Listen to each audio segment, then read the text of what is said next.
le droit d'être contre ou le droit d'être con.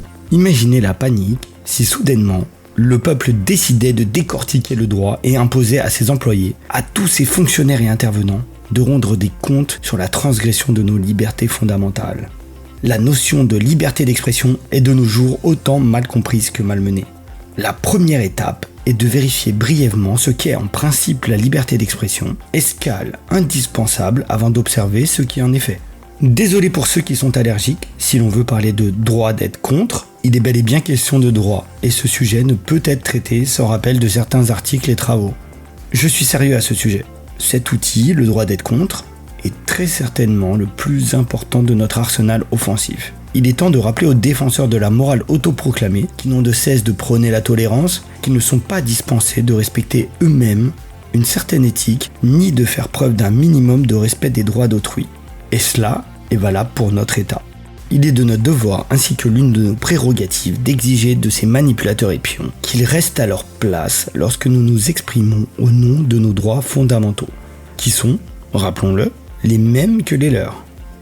5 éléments principaux sont à prendre en compte pour soutenir cette notion. La Déclaration des droits de l'homme et du citoyen de 1789, précisément les articles 4 et 11, la Charte des droits fondamentaux de l'Union européenne de 2000, les articles 10 et 11 précisément, l'objection de conscience, la question prioritaire de constitutionnalité en cas de litige, puis enfin le bon sens et l'impartialité due en matière d'égalité supposée des droits individuels. Il n'est évidemment pas question d'opinion ici, mais des fondements même du droit français et international, rien que ça.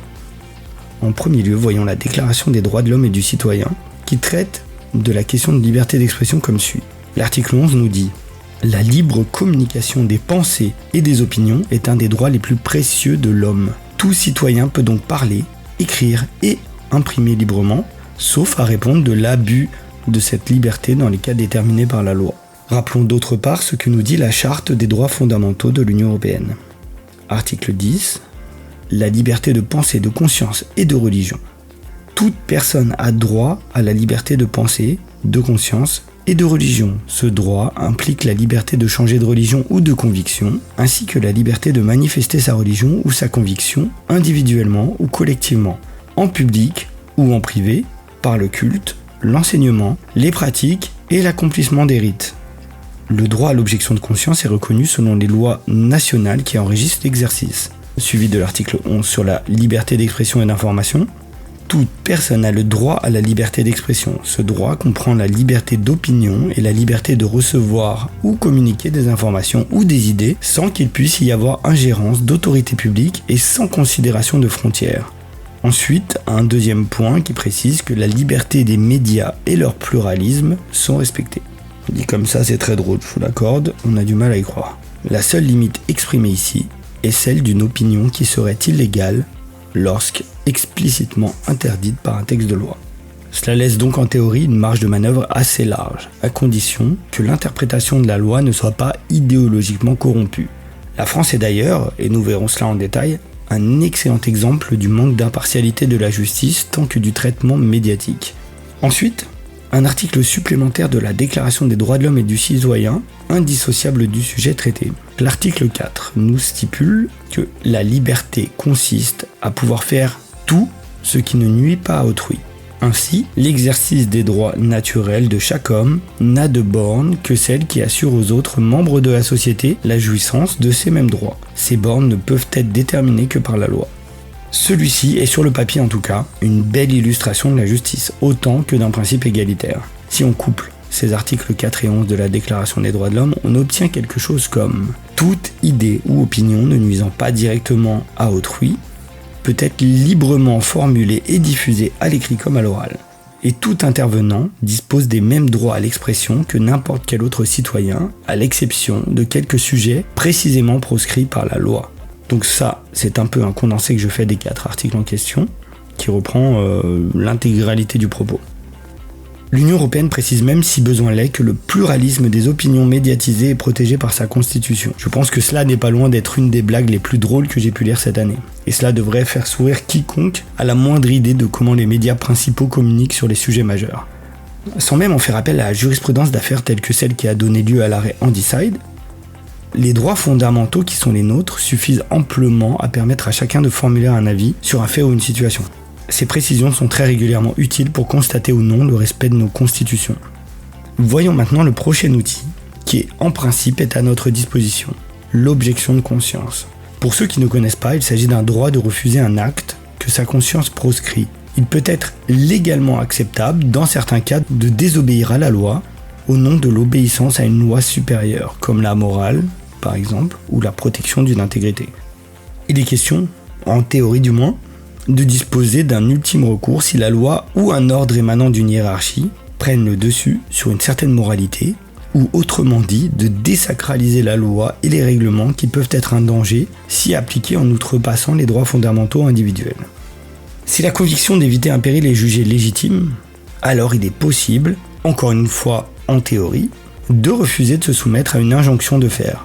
Par exemple, un médecin peut alors, dans certaines situations, refuser de mettre fin à la vie d'un patient ou de réduire complètement ou partiellement ses chances de survie par un acte qu'il conviendrait de pratiquer selon un protocole défini. Encore une fois, si la raison est jugée valide, un individu peut objecter et refuser de prendre part à un conflit armé au nom de l'État, ou encore de se soumettre par exemple à une campagne de vaccination forcée en dépit du respect de la volonté individuelle et du code de Nuremberg. Est-ce que ça vous rappelle quelque chose ? Il s'agit d'un droit reconnu en France et sur le plan international, mais contesté et difficile à faire respecter.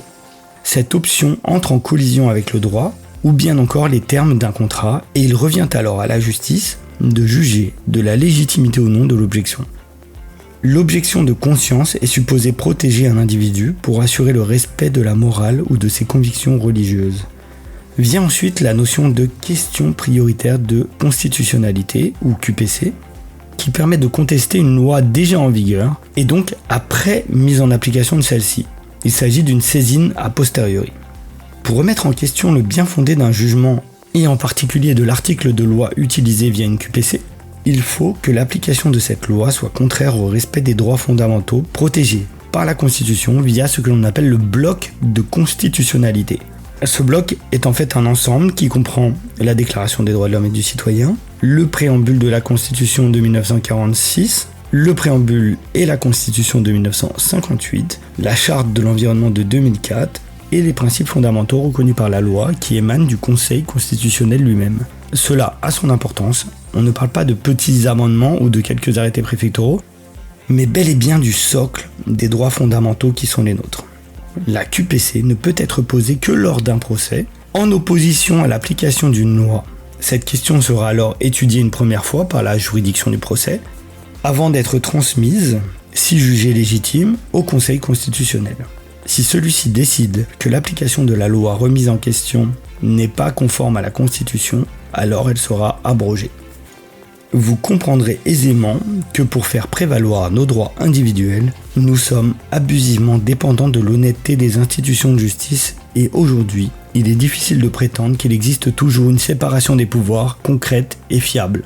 Pas plus que les médias ne peuvent se permettre d'être indépendants du gouvernement et de sa ligne éditoriale. L'indépendance de la justice demeure à démontrer.